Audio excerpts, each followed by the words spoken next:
Welcome to the Scalable Real Estate Investing Podcast, where we discuss the most scalable strategies, tools, and approaches to successfully invest in real estate. Learn how to make the most impact of your time, automate your real estate investing business, find off-market deals with minimum time invested, and leverage your capital to create as many income streams as possible so that you can achieve true financial independence. Thank you for tuning in. I'm your host, Mason Clement. Hi, Scalable Investors. Before we get into today's episode, I'd like to tell you about a group that I'm a part of called HiveMind. If you're serious about taking the next step in your real estate investing career, then this is definitely a group that you need to join. Some of our members are making $90,000 and more per month, and as much as $300,000 on just one deal. And at the same time, you don't have to spend thousands of dollars like you typically would joining other mastermind groups. This is only $99 per month. And when you join, you'll gain access to a robust integrated CRM software that allows you to track your leads, run automated triggers, and ultimately scale your marketing efforts. So the difference here is that you're not left high and dry, but gain access to a support network that allows you to use that tool and learn from other more experienced real estate investors. So to learn more, go to scalablerei.com/HiveMind. That's HIVEMIND. Thanks a lot. Let's get into the episode. Hi, Scalable Investors. Thanks for tuning in to another episode of Scalable Real Estate Investing. I'm your host, Mason Clement, and today we have with us Stephen Wible, who is a Marine Corps veteran and has a very deep background in real estate, sales, flipping, property management, and building business credit, which is what we're going to focus on today. He's author of Business Credit, Complete Step-by-Step Guide, and is an expert in teaching businesses how to secure loans without using their social security number, which is what I'm very interested in. And let's just jump into things now, Stephen. How are you doing? I'm good, Mason. How are you today? I'm fantastic. I'm glad to have you on the show.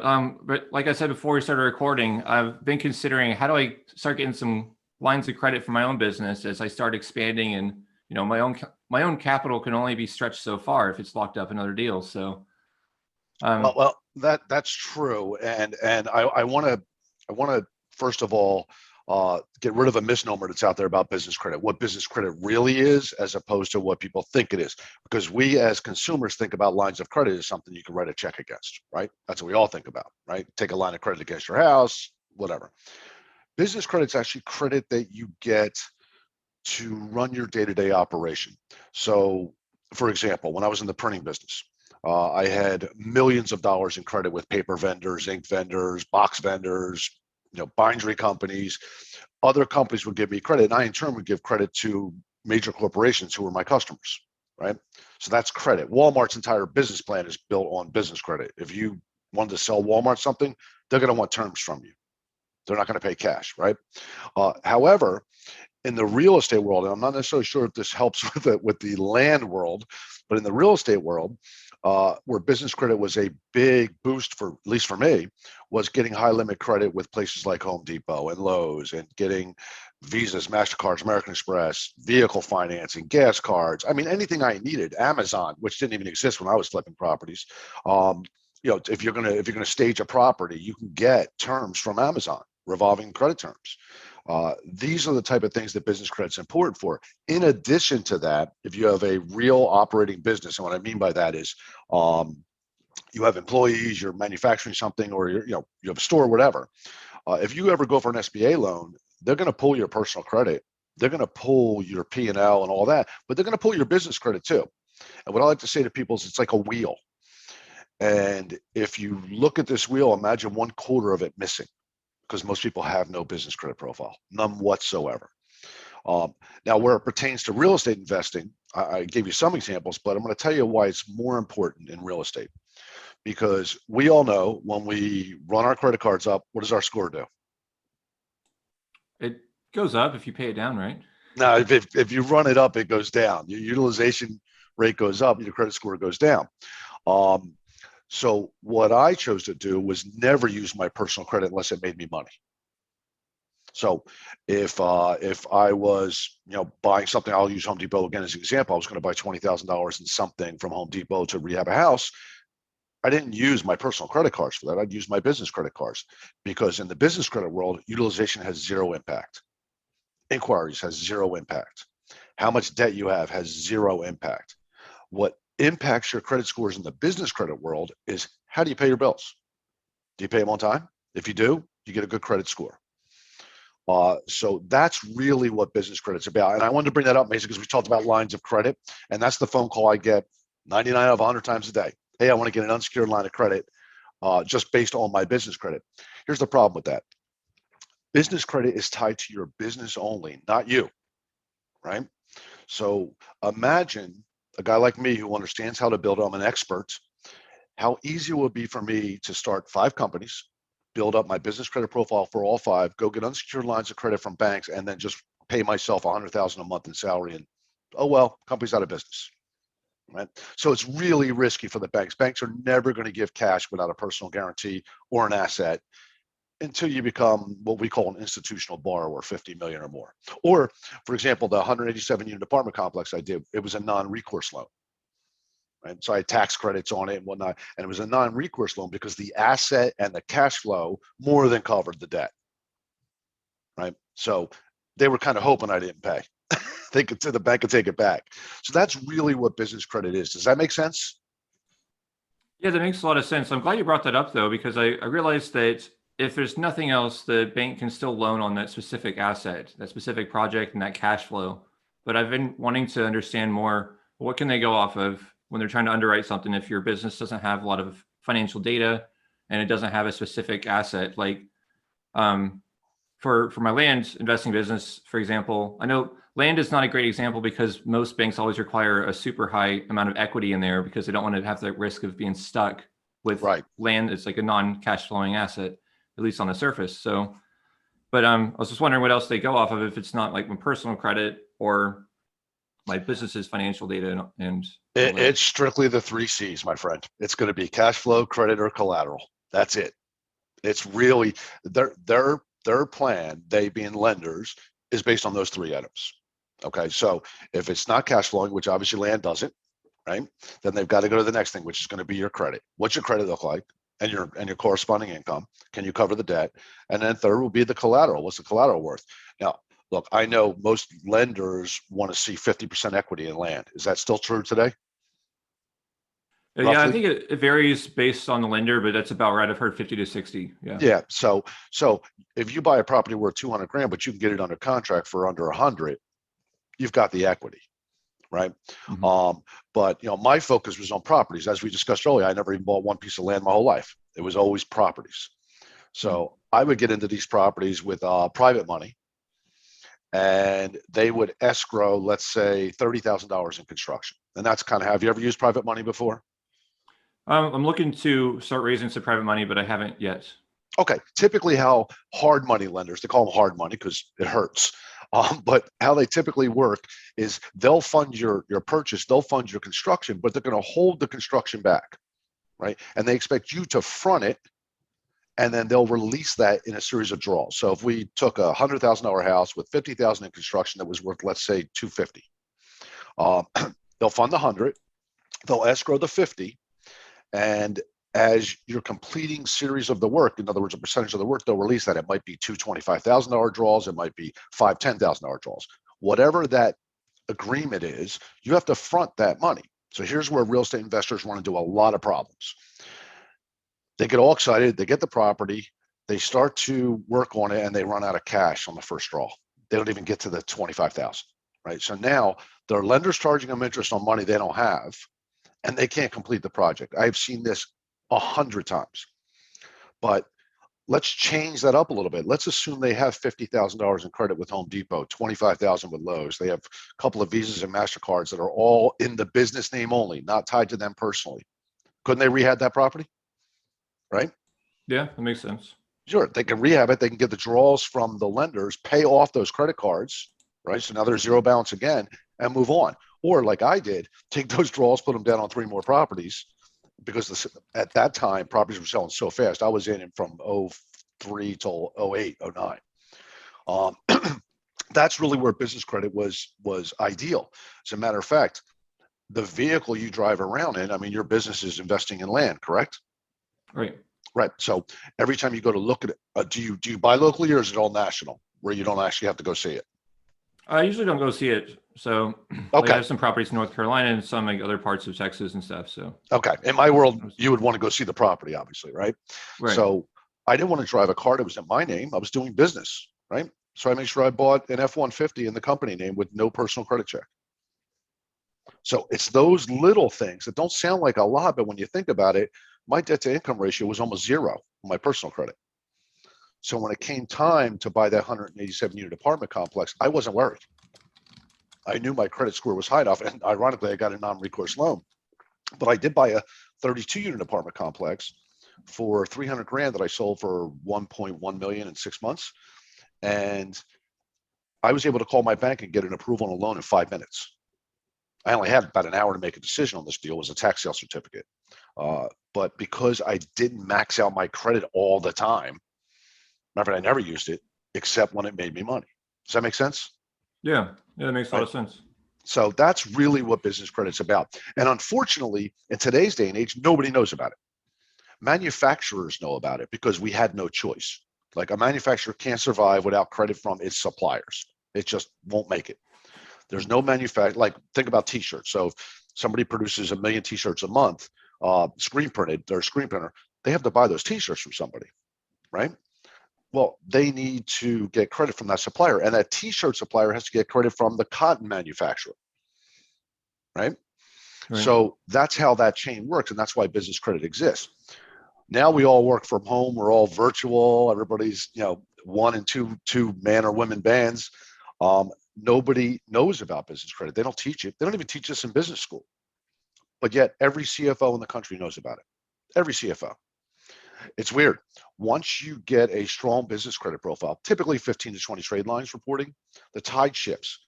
Instead of you looking for money, it starts looking for you. And I'll explain.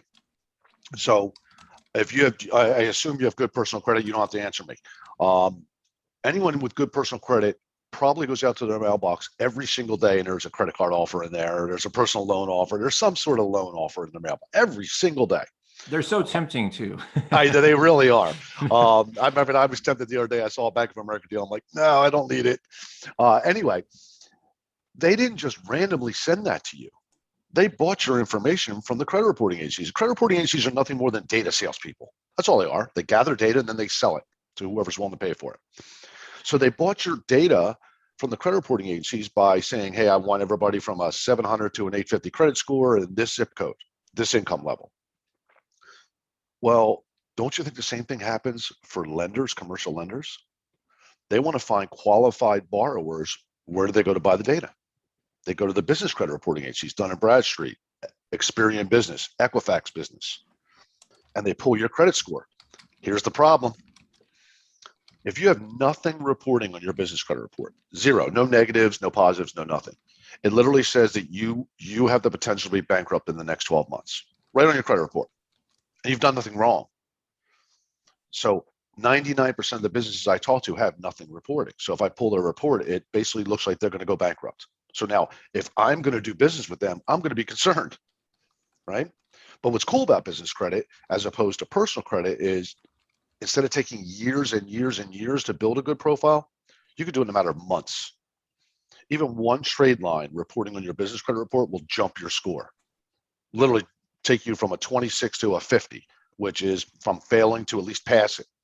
And then as you build, it gets thicker and thicker. And unlike personal credit reports, business credit reports actually recommend you for a credit limit based on your history. So I've seen people go from $1,000 credit limit, which typically start up, within 1 year being recommended for $250,000 of credit. It's crazy. So how do you go about reporting this credit and building that credit? Well, that's the issue. That's the hard part and why people fail.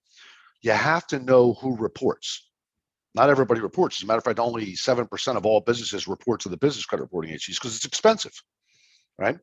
So you have to know who reports and where they report because you've got your Dun Bradstreet file, your DUNS number, and then you have your Experian and Equifax.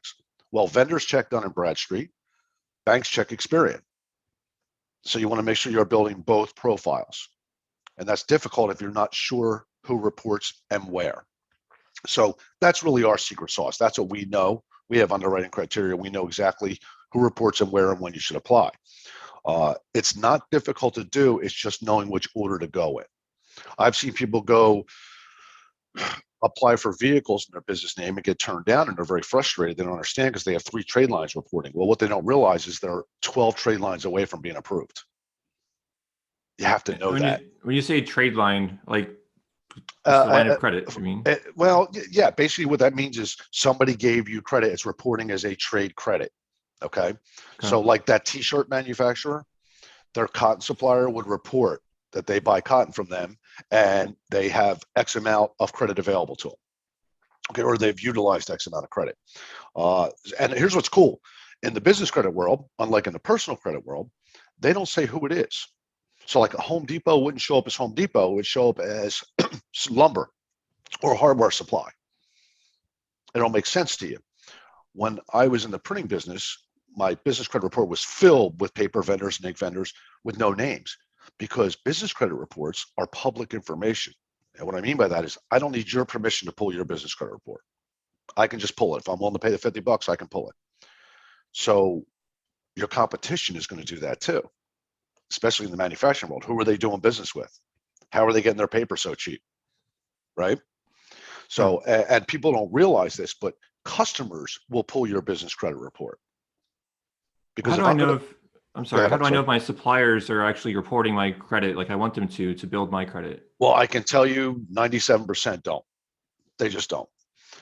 You can ask them, just flat out ask them. I'm going to tell you, you're going to run into almost nobody reports. Who reports are the major credit card reporting or companies. The certain vendors do. Vehicles, I can tell you Ford, Toyota, and Allied report. Chevy, Dodge do not. American Express, there's a couple of Visas and MasterCards do report. The majority of them don't. And you got to be careful. Like, for example, and I'm not trashing Capital One, but Capital One, everybody knows about the Spark credit card, right? The business Spark card. It is a personal credit card. It reports on your personal credit report, not your business credit report. So there are credit cards out there where you can personally guarantee them and it'll report only on your business credit. So utilization doesn't affect you.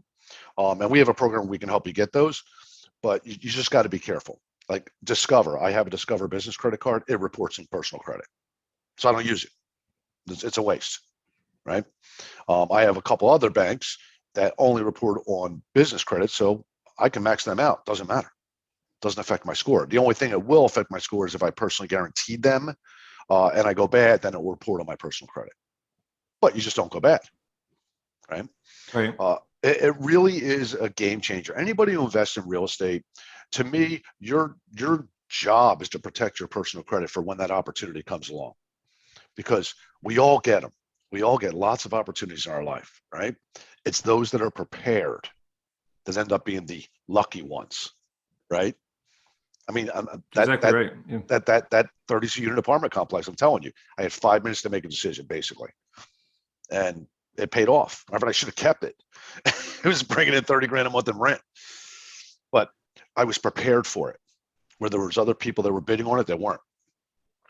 That's the real difference. And that's really what business credit can help you do. It can help you prepare. And what's great is it's a mind shift. What'll happen is you'll stop even thinking about using personal credit. You'll just use your business credit for almost everything. You know, every major store in this country gives business credit. Every major store.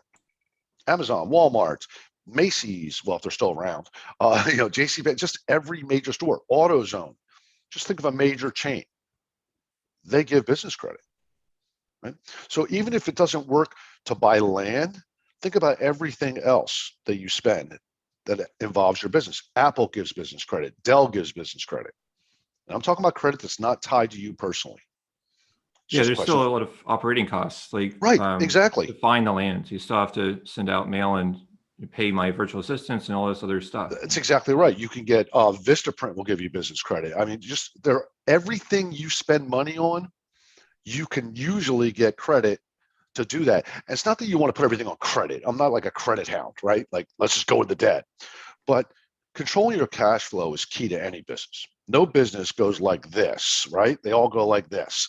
Cash comes in. I put it this way: anybody doing $1.2 million a year in sales is not doing $100,000 a month. they're doing 1.4 or 140,000. The next month, maybe 80,000. That, it's a slow, it's a hilly rise. So when that happens, you've got to have enough credit available to support those down months, down weeks, whatever. And you got to be able to control that. I'll give you another example. Truck drivers. What do you think they spend most of their money on? Over the road truckers. That's exactly right. So you and I, if we apply for a gas credit card, we may get approved for $300-500, right? Because what are we going to spend on gas, right? They know that. But if my, Steve Wible LLC trucking company or Steve Wible Trucking LLC applies for a gas card, I can get $15,000, $20,000, $30,000 credit limits. Now, you're a truck driver. Wouldn't it be nice to know that you can control your, because they're always putting cash out of their pocket for that fuel, right? Wouldn't it be nice to know you had a little bit of revolving credit, or at least net 30 terms, where you don't have to pay that gas bill until you get paid? Yeah, well, that's a good point. That's really what the key to like the whole strategy is, like just selling it first. So like I have a prior business partner. I previously lived in China for 2 years. I started a product development company, and we realized that it was very difficult to, it's just a cash flow timing issue. Like our client in the US would want to pay us after it ships from China to the US and clears custom and everything, and then they still want to pay it within like 30 days. And it's like, well, I want to get paid first by you, so then I can use that cash to pay the manufacturer, because otherwise my business is going to bottleneck and I can't grow the business if it's all stuck in And this that's one what deal. happens. Yeah, my friend, in that industry, they always use letters of credit, right? Yeah. I'm pretty sure that's what they used to use. I almost started importing from China at one time, so I kind of lined all that up. Yeah, that's exactly what happens. If you have to give your customer credit and your manufacturer won't, you're done. You're out of business. You can't support it. Nobody, no individual can financially support that, right? Right. So I would have never taken my company to 25 million if my paper vendor said no, COD. I'd have been done. I had Blue Cross Blue Shield wanting 60-day terms from me. The U.S. government wanted 90-day terms, which is ironic because try to pay your taxes 90 days late. Yeah. Why do they get that break? Yeah, right. And here's the thing, mentioning the U.S. government, and I know your listeners probably aren't dealing with the government, but if you do business above the county level, state level, whatever, they're going to pull your Dun Bradstreet file. And if you don't have a strong one, you're not getting a lot of business. They want to know you're paying your vendors. So it's really important. It's actually a game changer for people who do business with the government. Now I'm talking about small business owners, not McDonnell Douglas, but a small business owner to do business with the federal government or the state government or even the county government, they're going to look at your Dun & Bradstreet file. And I know this has nothing to do with real estate investing, but it just gives you a bigger picture, right? Mm-hmm. So, even you're not going to get unsecured lines of credit with your business credit, but again, you could control your debt to income ratio by putting certain things on the business. You can have the company car that's not tied to you. Next time you buy a car, instead of buying one in your name, you could buy one in the company name. Your cell phone, you said office supplies, your printing, your postage. I mean, just go down the line. Even one Visa with a $25,000 limit could be a game changer for you. That's in the business name. Does that make sense? Yeah, that's also really interesting. I didn't think about that before. We're really shifting all of my personal consumption onto business lines of credit to protect my own personal credit, right? Right. Yeah, it's got to be legit. I mean, you can't go out grocery shopping, but certainly, no tax fraud. Yeah. Yeah, I mean, you can certainly take people to dinner, take customers to dinner, take whatever. And here's the problem. The real problem, Mason, is that because people don't know how to start, they kind of go out there in the dark trying to find credit for the business. And in the beginning, to build your business credit, it's like building a house, right? You got to have that foundation. You got to have that concrete foundation, right? Now, nobody looks at the foundation of a house and goes, man, that's pretty. That's a beautiful foundation, right? Nobody even pays attention to it, right? You see a hole dug in the ground, you see some cinder blocks, and you're like, man, someone's going to build a house, right? But nobody looks at, they'll look at a pool and landscaping and the exterior and go, wow, that's beautiful. But they're not going to look at the foundation and give it a compliment. So building business credit's the same way. Your foundation, your beginning credit is not a lot of fun. It's net 15, net 30 accounts. It's with office supply places. You can get a gas card with net 30 accounts. Little things like that, things that we don't generally think about, but they're important. They're the only people that are going to give you credit if you have no business credit profile. Okay. Now here's the problem. I can give you one right now. You go to quill.com, Quill.com, and apply for credit. But they're going to be looking for certain things that we call fundability factors. But what they really are, Mason, between you and I, fraud detection. That's all they are. Right? And here's why. Keep in mind, this is credit that's not tied to anyone personally. So it's high risk, right? I'm going to sell you office supplies. You're going to fill out a credit application. I'm not having you personally guaranteed. I'm going to ship you $1,000 in office supplies. I'm hoping you pay me in 30 days, right? So it's high risk. So in order to mitigate that risk, they've come up with these factors that make a lot of sense. Most people fail them. So the first thing you're going to look at is your email. Now, how many times have you seen this from a real estate investor or whatever? I buy houses at gmail.com or yahoo.com or God forbid, AOL.com, right? That's a red flag. That's a red, because it's free. I can set that up in 2 minutes, right? Better would be info@ibuyland.com. Make sense, right? Professional, professional email. Now that's not going to get you a no immediately, but it is a red flag. They go, okay, now let's look deeper. Second thing they're going to look at is your business address. Real estate investors are notorious for this. Guilty as charged. I've done it too. Do not use a PO box for your business address, ever. You can use it for a mailing address. Like if you're a landlord, you have tenants, you don't want them to know where you live or even where your office is, you can use a PO box. But your corporate mailing address needs to be one of three things and one of three things only. Commercial address, real commercial building, like a manufacturer would have. A virtual address, and I'm going to dive into that here in a second, or your home. Your home's okay, especially in this day and age, right? Everybody's working from home. Where are we both sitting right now, right? So those three are your passing grades. Everything else fails. PO box, UPS box, iPostal. I've seen Staples addresses. I guess Staples offering PO boxes now. I have no idea. I had no idea about that. Simple way to look at it is if you Google Earth and go to ground level, the satellite, go to ground level, and you look at that building and it's a retail store, that's a bad address. If it's a commercial building, like 5, 10, 20-story building, office building, it's fine. If it's your house, it's fine. Okay, so that's the second thing they're going to look at. If you have a PO box, it's an automatic denial. They instantly suspect fraud. And it would make sense, because if I was going to commit fraud with you, I would have I don't pay my bills at gmail.com. I'd have a throwaway cell phone, right? And I'd have a PO box. You'd never find me, right? And that leads me to your telephone. It's not expensive to get a real business phone number.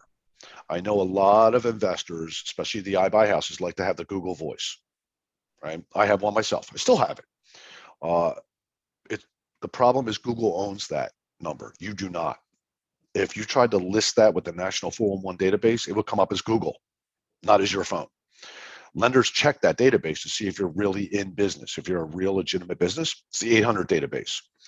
So you can go to a company like Ring Central and get an 800 number forwards to your cell. You go to Vonage, get an 800 number forwards to your cell. Have it listed as the business. And when they check that database, they're going to find your business. And now their level of comfort has gone up. You're legitimately a business, right? Because if you're going to commit fraud, you're not going to buy an 800 number, list it with the National 4. You're not going to do any of that. Okay. What about Twilio numbers? I don't think they're listable, but that changes on a regular basis. I don't like to give out any advice on phones other than the ones I know for sure. I know Ring Central works. I know Vonage works. We've had other companies say that their stuff works, but if it's not 100%, we don't like to promote it. Right? We don't mind. Go, give it a shot. And you go to listmenow.org, I believe it is, listmenow.org, and list your number. Okay, it's free. All right. Okay. Next thing you're going to check, and this one I have a hard time believing people fail at, but they do. If you have a business, open a business bank account. I mean, don't deposit your checks in your personal. First of all, it's a tax liability.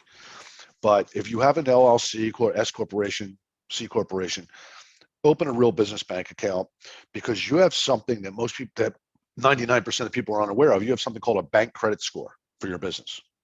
It's 1 through 5, and it's based on your average balance over 90 days. Now, they're not going to share your balance, but is it between 0 and 10,000, 10 to 25,000, 25 to 50,000, and so on. Okay.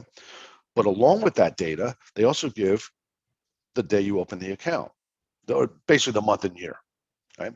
So if your business was registered in, let's say, July of 2020, but you opened your bank account in June of 2021, you're not a year old. You're 1 month old. Well, in our case, let's say April of 2021. You're 1 month old in their eyes.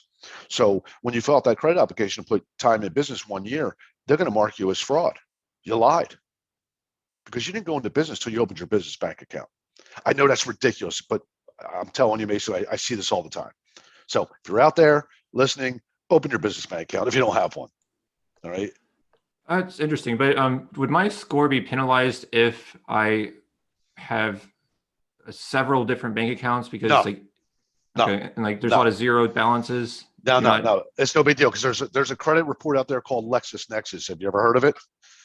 Yeah, I didn't know they did credit reporting. I've used them for a lot of other stuff. Listen, LexisNexis is the CIA of credit reports.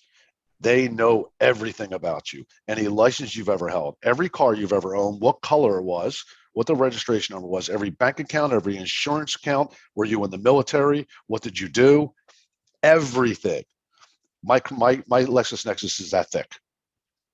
Like it's that thick. Because think about all the properties I've owned. It knows everything. Okay. So no, you don't have to worry about that, having multiple accounts, because I used to move money all over the place, right? I had my property management company, my flipping company, my construction company, my real estate agent, because I'm still a licensed agent.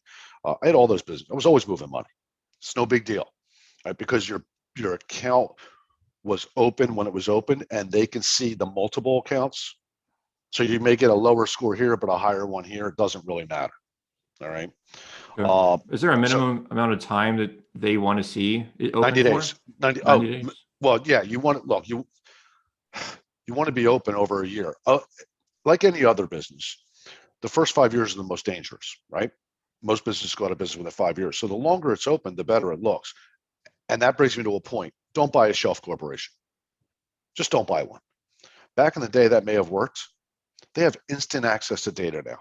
Instant access. So unless that shelf corporation came with a bank account that had funds in it the entire 10 years that you're buying, it's going to be marked as fraud. I know someone that did that. 90 days later or 120 days later, Dun Bradstreet marked their account as fraud. And once you're marked as fraud, good luck getting that removed. There's no such thing as the Fair Credit Reporting Act in the business credit world. Now, if something's not legitimately yours, they'll remove it very quickly. But if it is legitimately yours, or they suspect fraud and they mark you that way, you're done. You must just close the company, start another one if you're interested in business credit. Okay. Speaking of that, let's talk about the DUNS number. Every business has a right to a DUNS number. They have to give it to you by law. It's DUNS number. You can get that easily by going to dnb.com. That's davidnancyboy.com. DNB. It's free. You don't have to pay for it. They're required to give it to you. It's an international number. Even in China, they get the DUNS numbers are everywhere. It is the #1 reporting agency in the business credit world. And if you own a business, you should have a DUNS number. If you've been in business over a year, you may already have one. So when you go to dnb.com, you can hit search DUNS number, put your company name in, the state you're in, hit search. If your name comes up with your address, there's a little link that says email DUNS number. They'll email it to you. So if you've been in business over a year, you might already have one. They'll just automatically assign it to you. If you don't have one, apply for it. It's going to take you about 30 days to get it, which throws people off because they're like, wait a minute, it's just a random number. Why does it take 30 days? Here's why. They've got to give their telemarketers time to call you and sell you something. So they take 30 days. You don't need it. Nothing they're selling do you need. If you're going to build your business credit profile, you want to do it organically, not by placing trade lines, because placing trade lines are dead when you stop paying. In other words, when you stop paying their fee every year, they disappear. That's the only thing they're going to want to try and sell you. So that's the 5 main factors for fundability. Once you have them lined up, you can easily begin applying for credit and getting approved, right? I gave you one, quill.com. You buy office supplies, you buy coffee there, you can buy, whatever, paper, doesn't matter. You must spend at least $50 in order for it to report. And with Dun Bradstreet, you need 3 trade lines before they generate a score. Experian's 1, Dun Bradstreet's 3. Experian will generate your BIN number, business identification number, automatically the first time somebody reports to them. So if I gave you credit and you paid me and I report to Experian, when I reported that information with all your data, it would automatically generate a business identification number for you. Okay. And that's really how you get started. And we actually have that on our website. If you go to creditsuite.com, the homepage gives you a 4-step business credit building guide. It's pretty easy to do. Okay. What do you think? Credit Suite, yeah, it's all very interesting. Does Credit Suite ever do its own lines of credit or anything, or is it primarily just education? That's a great question. No, that's exactly what we are. We're an education company. Okay. We have lenders we deal with that we trust, that we introduce people to. We're hands off. We kind of do a handoff and then they work directly with them. We're happy to do that for anyone who's looking for a loan. Matter of fact, we have a program called the Credit Line Hybrid, which is basically a high limit business credit cards. It's a credit card stacker program for those out there who understand what that is, where the lender will get you multiple business credit cards all at once. Typically, it's 3 to 5 times your highest limit credit cards you have now, but these go in the business name. You personally guarantee them. And if you manage them properly, I know in my case, they double the limits in 1 year. So if you get 50 grand, you could effectively turn that into 100 if you manage it the right way. Typically, there's 0% interest or introductory rate. Now that's today. That program could change tomorrow, but last year it was easier to get. This year's been very difficult for obvious reasons. Credit issuers are tightening up like crazy. I mean, imagine how many businesses were closed for the year, right? But I expect that to expand again as the economy opens back up. So we don't lend. We introduce people to lenders and we let them deal with them directly. We're not like a broker. We don't charge a fee for it. We just do it as a service to our customers who we're helping to build business credit. And even if you're not a customer, if you're just interested and you want to meet the right lender, just reach out to us. You go to info@creditsuite.com. Just email, hey, I'm interested in getting a line of credit. And then one of our people will reach out, make sure you're qualified, get you off to the lender, and away you go. Okay. Do a lot of these lines of credit have annual fees? Most of them have some sort of, well, they always have an upfront fee, always. And then they only charge you interest based on what you use. And some of them will charge you an annual fee if you don't use it. So if you sit on a $100,000 line of credit, just never use it, they're going to charge you a fee because they're putting that money aside. It's not making them money if you're not using it. Make sense? All right. Right? Oh yeah, definitely. Yeah. What I did when I was flipping real estate, I got to the point where my hard money lender was like, Steve, you know what? Here's a line of credit. Because I was turning money every 20 days with them. They just issued me a line of credit. I knew what the rate was going in. I knew what the fees were. I know it's difficult to get a line of credit to invest in real estate because real estate, by the way, is considered high risk industry. So when lenders look at your application, they look at your SIC code. If you're in real estate, you're considered high risk. So they're going to have much tougher underwriting criteria for you. Oh, even though you have an asset, which I find funny because you have an asset to go with it when you buy, they would give a manufacturer credit line easier than they would ever give a real estate investor credit line. Does that make sense? Yeah, I wonder if it's also just historically based because. Well, it's like I said, it's high risk. Look, I had 300 properties and I got wrecked in 2009. Yeah, wrecked because my goal was to own high-rise buildings in downtown Philadelphia. So I was leveraging because at my age, I'm 55. Growing up, I'd never heard of real estate going down. It always went up, right? There was no such thing as a retraction in the real estate market. It may be flat for years, but it never went backwards. That was the first time I'd ever seen that or even heard of it. And I'm sure a lot of people. What's happening right now, I think, is a little bit different. This is just my take on real estate. Again, I'm still licensed. I know here in Florida, the market is ridiculous. It's ridiculous. I've gained 100,000 in value on my house in a year. But it's different from 08. It feels different, and here's why. In 04, 05, 06, 07, they were giving mortgages to anybody. If you breathe, if you had a pulse, you're approved. Oh, 0% down, no problem. We'll give you an 80-20. Right? Yeah, it's Little different now. Now what we're seeing is just regular demand. They still have the same underwriting criteria they had last year and the year before. You still have to be, to get convention, you have to be a certain credit score. They're not loosening their lending standards by any stretch. Matter of fact, I see more tightening than I see loosening. So I think this market's different. I don't see a crash. My friend, I'm looking around trying to find something to buy because I'm going, it's all priced so high. I'm going, I don't, you've been burned once, you don't want to get burned twice. But I really do, in my opinion, think this is a different market. I think this is a true demand market as opposed to a free money market, right? Yeah, that makes a lot of sense. That's what I've heard too. I think a lot of markets around the country have been just crazy, at least in the single family space. Like a lot of $100,000 over asking price type of places. It's insane. And what happens is, it's because we're a let's say a remote country at this point. You have access to information anywhere. I can go on Zillow and look up houses in LA if I want to. I'm here in Florida, right? So what you're getting is people maybe selling a brownstone in New York City for $3 million, right? And then coming to Florida, and for $700,000 they can have a mansion, right? Yeah, or they buy 5 houses and rent out 4 of them, and right. And well, there was another thing that happened too, and I don't know if this happened where you're at, but when I moved to Florida after the crash, I was selling houses to these hedge funds in Tampa. They bought thousands of them, and the market they played in was that 1,800 to 2,700 square foot home. They ate them all up. They still have them. They didn't sell them. They've still got them. They're rentals. So they were buying them at $100,000. These are all worth $300,000 to $500,000 now, right? So what they effectively did is took out a chunk of the market and held it. Yeah, that's what I've heard. Yeah, amazing. I mean, Tampa was just eaten up, and I watch and watch and watch, and I tell my brother, who's still in the business as well, if you want to know when the crash is coming, wait to see what these hedge funds do. If you start seeing their houses hit the market, get out, because they know what's coming. Get out. They've got $1 billion wrapped up here. But I don't think that's going to be the case for a while. I think you're going to see places like Texas, Florida, Tennessee. You're going to see real estate boom. I think you're going to see places like New York, California, see it go down. I mean, California lost 180,000 people, first time ever in history of their population. So I think you're going to see a retraction there because the demand will be less, and I think you'll see our demand where we're at go up. That's just my gut. Has nothing to do with business credit, but I love real estate.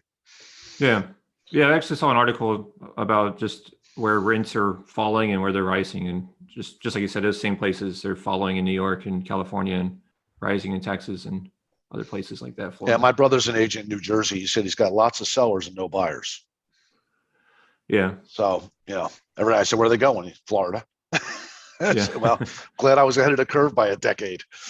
Yeah, definitely. So anyway, that's what business credit is. And if you get your fundability factor set up, and if you can't remember this, that's okay. You can, like I said, go to our website, creditsuite.com. And if you have a question, feel free to reach out to me anytime. I'm happy to just answer questions. You're talking about line of credit, Mason. I can introduce you to a couple of banks that, I know Land's a little bit different, right? Well, Land's a lot different. But there are lenders out there and they're starting to loosen up. It's been a rough year, but I'm starting to see loosening. Every month I'm seeing a little bit looser. Not what I mean by looser is last year we had 300 lenders. We went down as low as 3. They just stopped lending. They were out of business. Well, I'm starting to see them all come back. Hey, we're back again. We want to start lending money again. So I think you're going to see a loosening of not of the criteria, but at least of lenders being with available cash. Great. Okay. Right. One last question. I've seen this credit card or this company called Brex. They seem to want to specialize in startup credit cards. Brex, B-R-E-X? Yeah. Familiar with them? Yeah. I'm very familiar with them. Okay. So Brex, man, was great. Years ago, they were fantastic. They gave credit cards with no personal guarantee. They were awesome. That is not the case now. It's a personal guarantee. So they talk about business credit, and a lot of people do. I told you, like Capital One Spark, they talk about business credit, but it's not business credit. It's personal credit. That's the real secret. You have to know what you're dealing with, or you can get stuck. See, you can have a 750, 800 credit score, get a Capital One Spark with a $30,000 limit, and because your business is consuming so much, and most businesses do, right? You could max that card out. Well, if you don't know the timing, In other words, you don't know when the closing date is when they begin to when they report. You could be maxed out every month, and your score goes from 800 to 650. Right now, suddenly a great opportunity comes up to buy that you can flip and make 100 grand, and you can't do it because your score has been wrecked. So you need to be really, really careful. If you are stuck with a business credit card that reports from your personal credit, understand when they report and make sure you have no balance the day before. How do you find out when they report? You can pull your credit report, actually. It'll say date last reported on it. Huh. I can tell you in my personal case what I have Discover and Capital. I have Capital One. I love Capital One, right? I know one reports on the 18th, one reports on the 19th. I make sure they're paid off by the 15th. Okay. So how do you pull your own credit? Oh, you can go to Identity IQ and get it. I think it's $19 a month. All the major, they all offer, Experian does, they all offer a subscription plan. Typically it's $19 a month, $20 a month, something like that to monitor your personal credit. If you're in the real estate world and you're not monitoring your personal credit, and I'm not talking about the free FICO score you get, I'm talking about a true 3-score credit monitoring, you're crazy. You got to know what's going on. So I'm not buying anything. I'm not even using my credit for anything, but I still check it every 2 weeks. Okay. I thought you meant business credit. Yeah. Oh, no. Oh, business credit. If you're checking business credit, the best way to do that is, matter of fact, you can reach out to us. There's a company called NAV, okay, NAV, and they'll give you your credit report, your business credit report. I think they charge $30 a month, but because we have so many customers that use them, our customers get it for $24 a month. And if you want to take a look at it now for free, you can go to creditsuite.com/reports, creditsuite.com/reports. And for free, you can see your NAV report, which will give you your Experian, Dun Bradstreet, and Equifax. Okay, so that's, your listeners, they want to check out their business credit report. Don't be surprised if you see nothing, because there's another issue. One thing I didn't talk about was congruency. It all needs to match. So if you have 2 separate addresses, maybe you registered the business here and then you moved and you never really changed it, or the IRS is mailing it to your home, but you have a commercial address. If it doesn't match, they don't report anything. Nothing shows up. So you need to make sure everything out there, Google, everything has the right information about you, the right phone number, the right spelling of your company name. It's all those things that are important. If I use my home address on credit applications across the board, so it's all uniform, is my home address suddenly public information now? 100%. Okay. Not only that, I can get a picture of your house, which I can get anyway. I mean, once I have your address, just go to Google. But your credit report will have a photo of your office. Okay. That's why when I see the UPS stores or PO box or iPost or whatever, it'll show a retail store, and you can look at the sign that says Staples. Well, I know that's not your office. That's Staples, right? But I see it all the time. So yeah, if you want, just again, creditsuite.com/reports, have your report pulled, and if you want, set up a consultation. We'll go over it with you. We'll show you what's wrong, if anything, how to fix, if anything, if it's wrong. And if it's right, we'll be like, yeah, you're ready to go. Start applying for credit. Okay, great. So is that the best way for our listeners to contact you? Just go to their website? Well, yeah, they can do that. They can contact me at Stephen, STEPHEN, at creditsuite.com. If they just want to contact the company, they don't want to talk to me because I never shut up. They can go to info@creditsuite.com. They can, I would suggest, here's what I always tell people, go to our website. We give away a ton of free information there. I mean, an absolute ton of free information there. You'll learn a lot. It's worth the 15, 20 minutes you're going to spend there. And then they can always reach out. Our 800 numbers there. I don't like to give out phone numbers anymore because people change them. And then the episode looks old. But certainly you can reach us, at info@creditsuite.com. Okay, great. Yeah, a lot of stuff on the to-do action list now, but this has all been really helpful and enlightening. So thank you very much for taking the time to do this. Is there anything else that we missed that you wanted to cover? No, we're good. I mean, there's a lot to this, but it's easy if you know, right? So it's like, I'm going to drive from here to your house, right? I have your address. If I don't have a map or a GPS, I might have a difficult time getting there, right? But if I have a GPS and it says 12 hours, I'll bet you I'm there in 12 hours, right? Yeah, that makes a lot of sense. Well, that's building business credit. If you don't have the map, it could take you 5 years to get somewhere you could have gotten in 11 months. Huh. And that's the reality of it. And that's really what we're about. And one last note, the reason that we exist to begin with is our CEO was in the real estate mortgage business during the crash. Our COO was in the banking industry. I was in real estate. We've all been burned, and we all understood the value of business credit, and we realized no one knew about it. So when our CEO started this company, it was his goal in life to teach people. And if you go to YouTube, he's got like 4,000 videos just teaching people about business credit. That's all he does. God love him, man. He never shuts up. It's worse than me. It's a different company. Our culture here is all about educating people. So we're not going to try and sell you something if you call us. We only sell our program to people who have approached us and say, hey, I want your program at this point. All right. We're happy to give free information. So don't be afraid to reach out to us. Okay, great. Will do. Yeah. Perfect. Thanks again. Oh, it's my pleasure. All right, great. Well, talk to you later then. I think that's it. All right. Thanks, Mason. Sure. All right, that's another episode of Scalable Real Estate Investing. Thank you for tuning in. Please be sure to leave a review and subscribe on whatever channel you're using to listen or watch these episodes. And also be sure to go to scalablerealestateinvesting.com, scroll to the bottom, and fill out the form to sign up for our email. And you could also reach me directly at mason@scalablerealestateinvesting.com. That's MASON at scalablerealestateinvesting.com. If you'd like to get in touch with me to either partner on deals or even be considered to do your own episode on this podcast. Thanks again, and have a great day.